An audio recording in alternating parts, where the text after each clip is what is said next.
सिद्ध राहिलास असं झालं.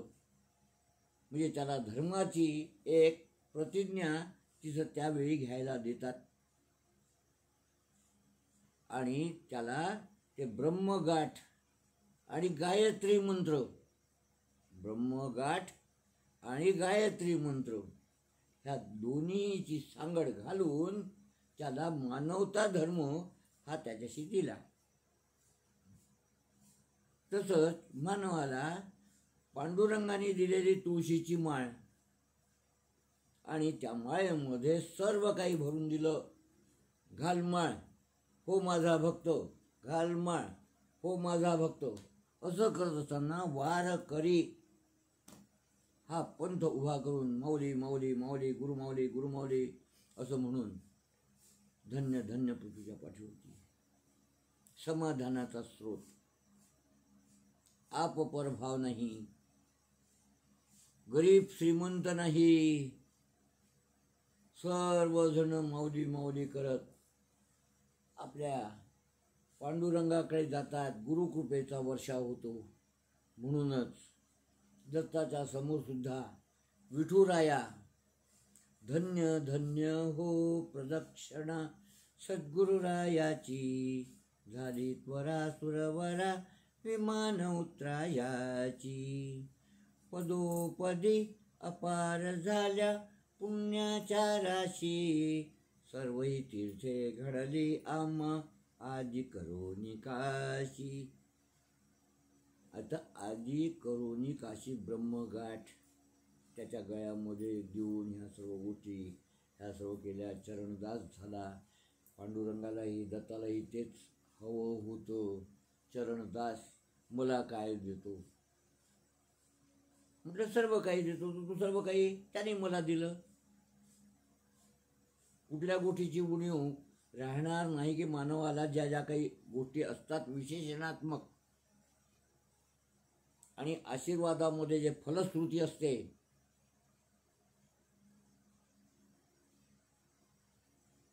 धनधान्य आदी अखंड प्राप्तिरस्तु, पौत्रपौता आदी संतती प्राप्तिरस्तु असं जे म्हटल्या जाते, सुख सौख्य वैभव ह्या सर्व गोष्टीचं तो फलश्रुतीमध्ये तो आपल्याला प्रदान करतो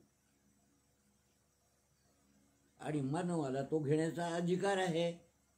मानवाला देण्याचा अधिकार भगवंतांनी ठेवला. देणाऱ्याचा हात खाली असते की वर असते? देणाऱ्याचा हात वर, घेणाऱ्याचा खाली. मग आता आपण खालचे माणसं भगवंताला देण्याच्या दृष्टिकोनातून वर करायचा पेक्षा चरणाजवळ जाऊन सर्वच का घेऊ नये?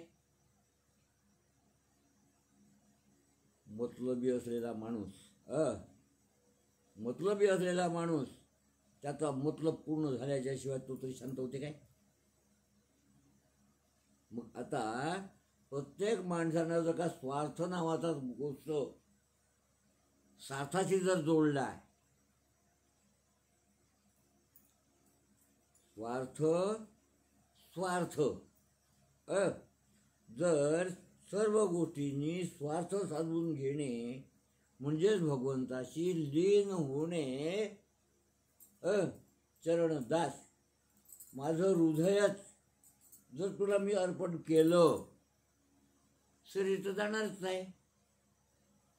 देह जावो अथवा राहो पांडुरंगी दृढ भाव, विठ्ठल पुढे उभा राहिला, धन्य धन्य हो प्रदक्षिणा सद्गुरुरायाची. आता देवाला सुद्धा भक्ताची आर्त हाक जेव्हा ऐकायला मिळते, चिट्टी के पाँव में बांधे घुंघरू उनका आवाज अल्लाह सुनता है. आता चिटी म्हणजे मुंगी, तिचा पाय, तिच्या पायातला असलेला घुंगरू, त्याचा आवाज स्वर्गामध्ये ऐकल्या जाते. याचा अर्थ भगवानाचे कान किती सूक्ष्म असतील.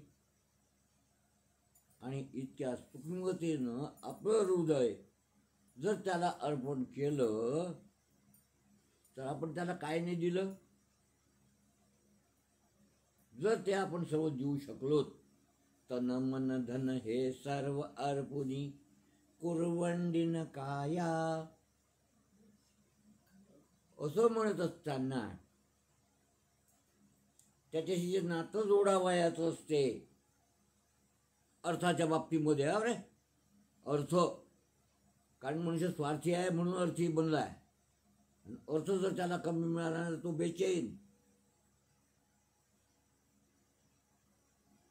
बेचैन जर का झाला तर त्याला सुखच नाही. हे एका पायरीवरची दुसरी पायरी आहे, दुसऱ्या पायरीवरची तिसरी पायरी आहे, तिसऱ्या पायरीवरची चौथी पायरी आहे. असे जे 6 पायऱ्याचं काम क्रोध लोभ मोह आणि मद आणि मत्सर हे जीवनाला शरीराला जे दिलेत, तसं पंच ज्ञानेंद्रियही दिलेत. कोणते 5 ज्ञानेंद्रिय ज्ञान देतात तुमच्या शरीराला?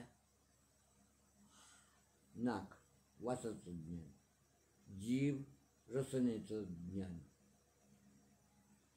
आता हे पंच ज्ञानेंद्रिय आणि 5 कर्मेंद्रिय, हात पाय, आता असं दश इंद्रियाचा जर हा पुतळा आपल्याला भगवंतानी दिला तर पृथ्वीच्या पाठीवरती एकच मंत्र दिला. अर्थ हा खंबा उभा करत असताना माणसाला विचार करता आल्या गेला पाहिजे. आणि त्याचं जे घड्याळ आहे आत्मघड्याळ, आत्मचिंतन, हे त्याचं उधळून नेण्याकरता मोक्षाच्या पदापर्यंत नेणार आहे. तेव्हा त्यांनी मनुजा विचार कर काही सार्थक करण्या जन्म आपुला पुन्हा नरदेह हा नाही. म्हणून आत्महत्या नको. भगवंता तू मला क्षमता निर्माण करून दे ना, आणि त्या क्षमतेमध्ये माझ्या हातून कार्य घडवून घे ना. हे कार्य तुझं आहे ना. तेव्हा माझं शरीर निरोगी ठेवून अर्थार्जन मिळवून देऊन माझं जीवन सुखी समृद्ध तू का करून देत नाहीस? तर त्याही दृष्टिकोनातून समाजाचे जे 2 विभाग पडलेले आहेत शिक्षणाच्या बाबतीमध्ये, कोणते 2 विभाग पडलेत? एक श्रमजीवी, खूप कष्ट करून जीवन जगणारे, ते श्रमजीवी. दुसरे बुद्धिजीवी, बुद्धीच्या भरोशावरती पैसा मिळवून आपला उदरनिर्वाह करतात, बुद्धिजीवी. श्रमजीवी, बुद्धिजीवी. आपण कोणत्या विभागामध्ये आपलं शरीर अर्पण करावयाचं हे कोणाच्या हाती आहे? दुसऱ्याच्या हाती आहे का? की त्यानं सांगितलं मीच माझ्या मनाशी विचार केला, माझ्याच मनानं कष्ट दिलेत, माझ्याच मनानं मी घडलोत.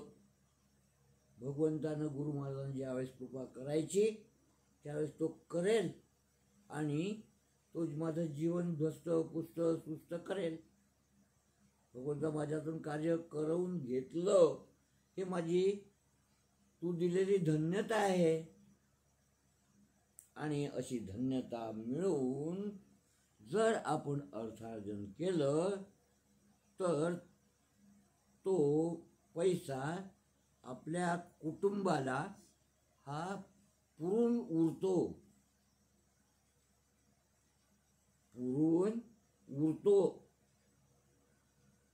त्यामध्ये कमी पडत नाही. प्रामाणिक पैसा. आता ह्या सर्व गोष्टी, प्रामाणिक हा शब्द आपल्या हृदयामध्ये ज्याचं त्यालाच कळते किती मी प्रामाणिक आहे. दुसरा आपल्याकडे प्रामाणिक नजरेनं पाहिजे तर प्रामाणिक, आणि दुसरा जर का आपल्याकडे प्रामाणिक नजरेनं पाहणार नाही, प्रामाणिक नाही. पण आपलं तर मात्र आपल्याला कळल्याशिवाय राहत नाही. किती प्रामाणिक आहे. विचार आपला आपल्याला नाही करतायत काय? मग आपला आपण विचार करण्याकरता प्रामाणिक पैसा आहे. प्रामाणिक अन्न जर सेवन केलं तर प्रामाणिक माणूस घडत्याच. दिव्यावरती बोट धरलं तर जळत्याच. सिद्धांत आहेत.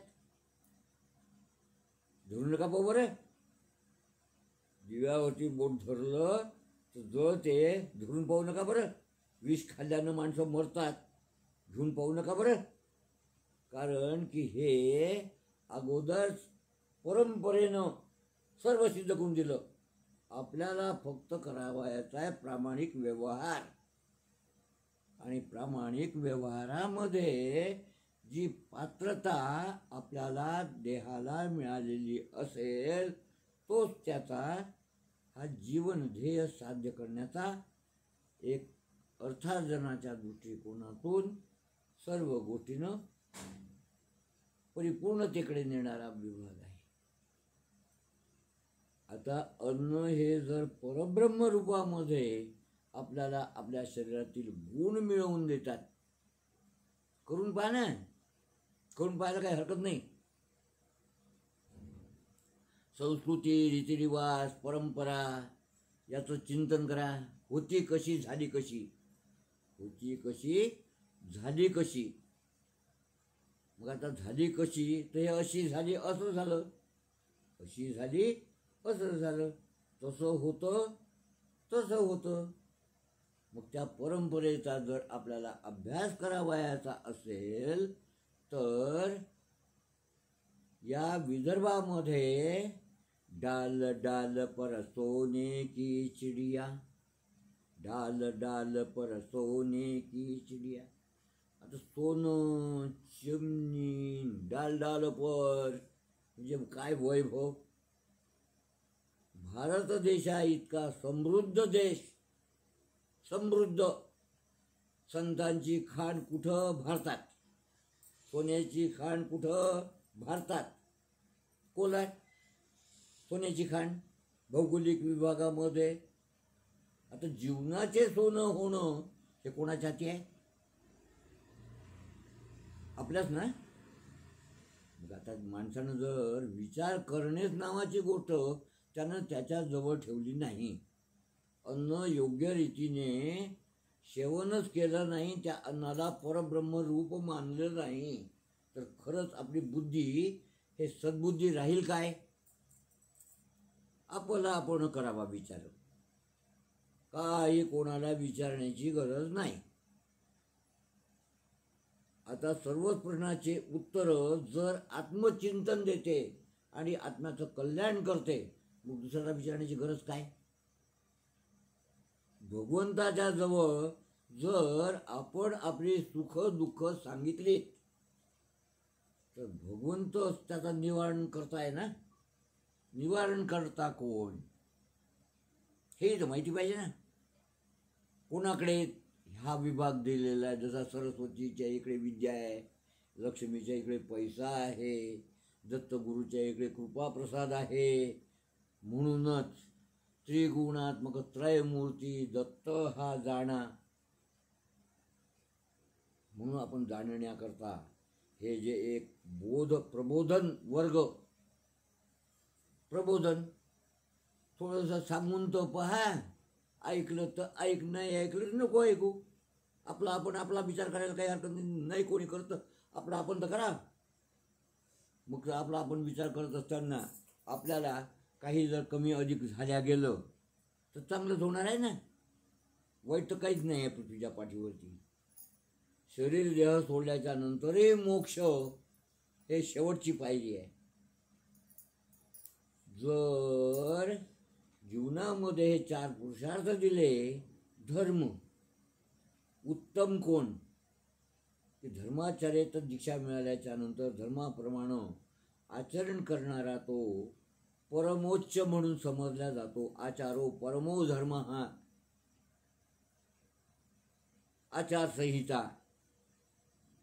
हे नको ते पाहिजे, हे नको ते पाहिजे नाही, शिस्तीत चाल असंच आहे.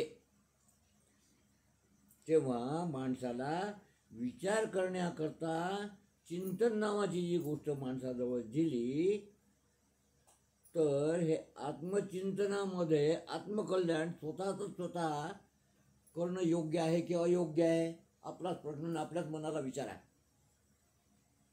दुसरा माझा कल्याण करल, दुसरा माझा कल्याण करल. खरंच भगवंताच्या हाती कल्याण नावाची चाबी मास्टर की दिलेली आहे ना. मग त्या मास्टर कीच्या पाठीमागं ती किल्ली भगवंतानं आपल्या सुपूर्द दिल्याच्या नंतर भगवंताशी आर्जव भक्ती करून त्याला प्रसन्न करून त्याला ह्या सर्व गोष्टी देऊन माता पिता बंधू सोयरा, कोण कोण? माता पिता बंधू सोयरा, तूची सर्व गोत, तूची माझे सकळ तीर्थ, तुझ विणमी गा काहीच नेणे, तूची करता हरता, तूची करता हरता, करावी कृपा गुरुनाथा, करावी कृपा गुरुनाथा. आर्जव भक्तीने एक वेळा त्याचं नामस्मरण करूया. दिगंबराय दिगंबरा श्रीपदवल्लभ दिगंबरा, दिगंबराय दिगंबरा श्रीपदवल्लभ दिगंबरा, दिगंबराय दिगंबरा श्रीपदवल्लभ दिगंबरा, दिगंबराय दिगंबरा श्रीपदवल्लभ दिगंबरा. अवधूत चिंतन श्री गुरुदेव. अर्थार्जन प्रामाणिक, अन्न प्रामाणिक. आपल्या घरी आपणच आपला ताट पाट, उदबत्ती, रांगोळी, प्रसन्नता, आनंद मनानं जर जेवायला बसलं तर हा एक कार्यक्रम जीवनामध्ये करून तर बघा की जीवाला आत्म्याला शांततेनं घेतलेलं जेवण आत्मा किती संतुष्ट होते. मोजमाप 8 दिवस करून पाहा, जसे सप्ते बसतात. आपला हा एक सप्ताह बसू आपल्या जेवणाचा. शेवटी महाप्रसाद असतेच की नाही. शेवटचा कार्यक्रम कोणता? महाप्रसादाचा. मग हा आपल्या घरचा प्रसाद आपण 7 दिवस सप्ताह करा.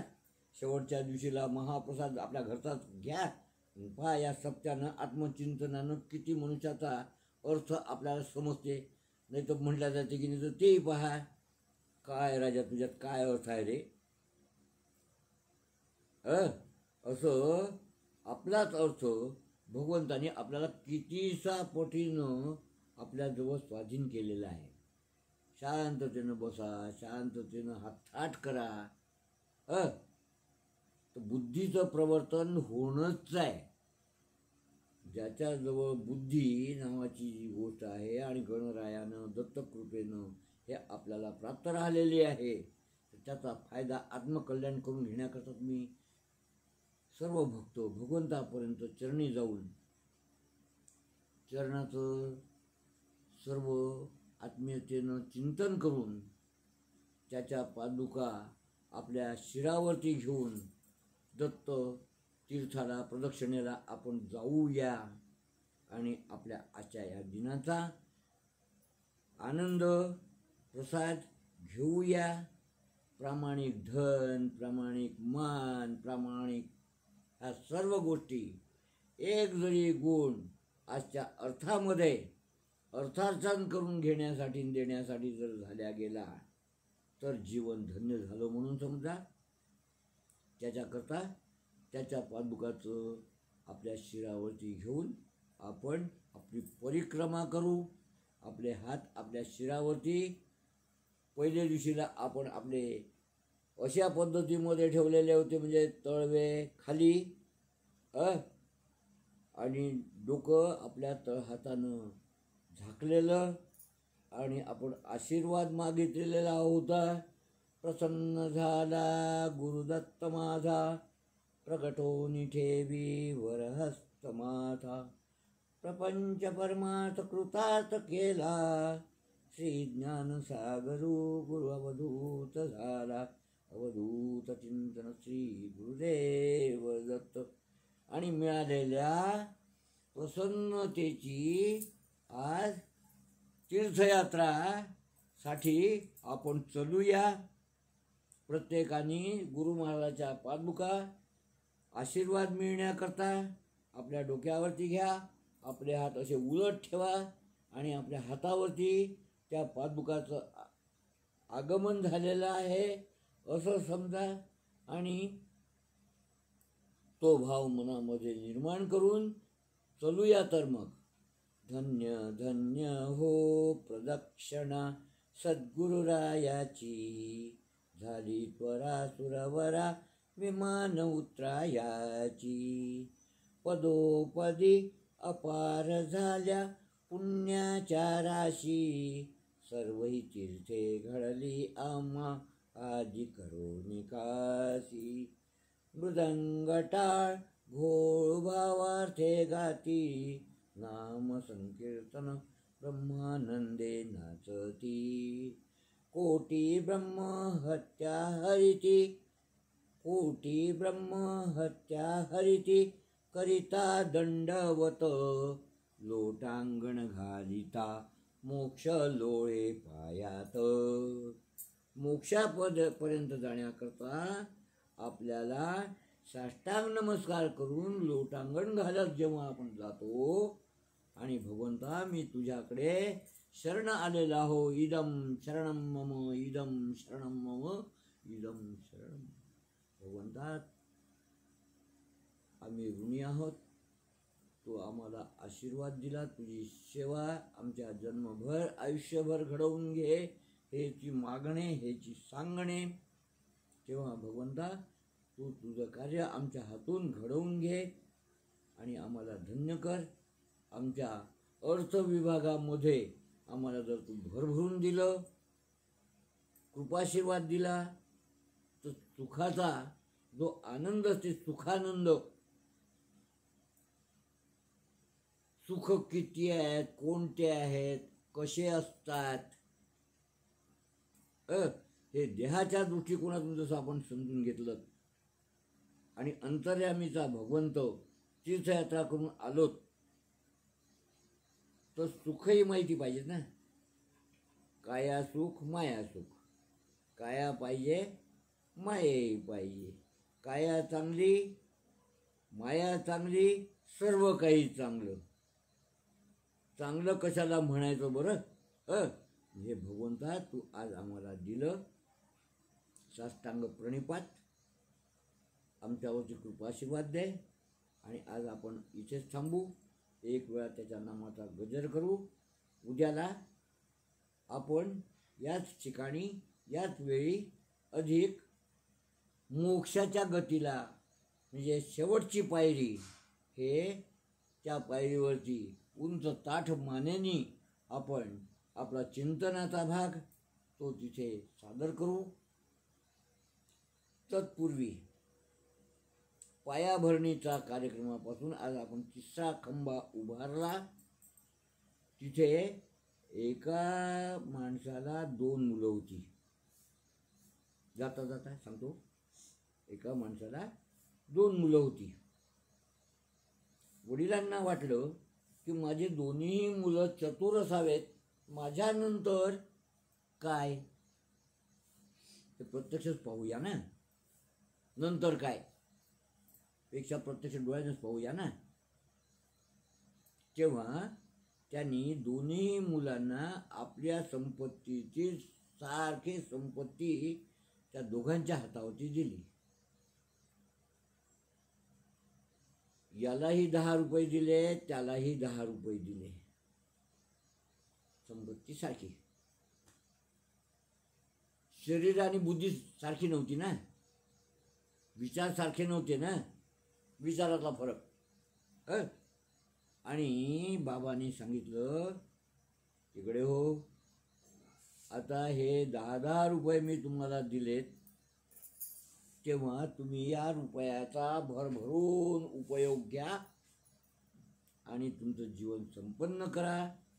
तुम्ही काय करता आहात, काय करता आहात, मला प्रत्यक्ष डोळ्यांनी स्वर्ग सुख ज्याला म्हणतात ते माझ्या नजरेच्या समोरच बघू द्या ना. म्हणून एक विचार केला, पैसे दिलेत, परवानगी दिली, कालावधी नेमून दिला की इतक्या दिवसाच्या आत, जसं परीक्षित राजाला 7 दिवसाचा कालावधी दिला आणि मोक्षपद प्राप्त करून दिलं, तेव्हा त्या कालावधीमध्ये यांनी सुख संपन्नता हे सर्व आम्हाला दाखवावेत. म्हणून एक विचार नोंदवला, पैसे दिलेत आणि नुसता हात गुंडाळून टुक टुक पाहत, टुक टुक पाहत, त्याला आवाज दिला, टुक टुक. मज्जा पाहणे मग त्याला म्हणतो आपण. काय मज्जा पाहून राहिला, बघत बसला. आता दोघांनी मग काय केलं, त्या 10 रुपयाचं ते त्यांना समजून घ्यावयाचं होतं, कोण किती किती कसं आणि कसं काय. चित्रचरित्र पहा जरा. ते एकानी त्या 10 रुपयामध्ये एक आत्मकल्याण व्हावं ह्या दृष्टिकोनातून घर बांधायला सुरुवात केली. जा घर बांधा, जा घर बांधा, तुमचं घर आता उभारा, पाहू द्या. ते एका मुलाने त्या 10 रुपयाचा उपयोग पाया खोदून त्याच्यावरती घर उभारायला सुरुवात केली. याला असं वाटलं की मी गणपतीसारखा चतुर आहो,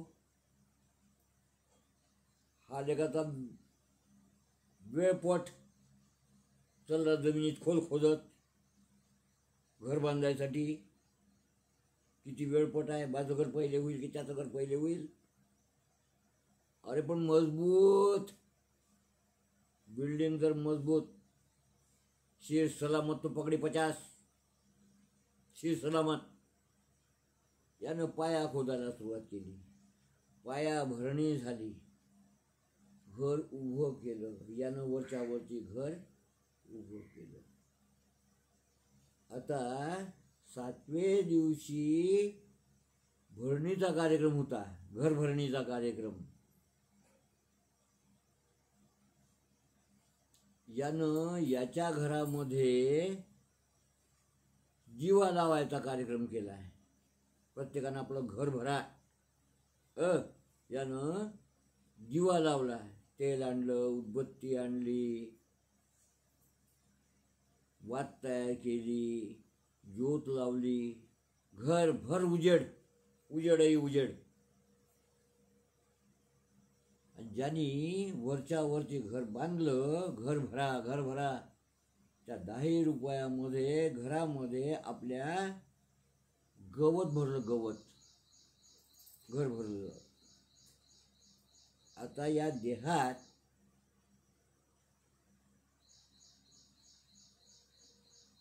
दोन मेंदू आहेत. खरंच मेंदू ते एकच असते, काही सांगता काही सांगता नाही. 2 मेंदू असतात, एक लहान मेंदू, एक मोठा मेंदू. आणि मोठा मोठाच असते, छोटा छोटाच असते. विचार हे कसे करावायचे, निर्णायक शक्ती हे कशी असते, काय असते, काय करायला पाहिजे, काय करू नये, काय करावं, याचा सारासार विचार हा मोक्षपदापर्यंत नेण्याच्या दृष्टिकोनातून उद्याला आपण याच वेळी याच ठिकाणी आलेले असू.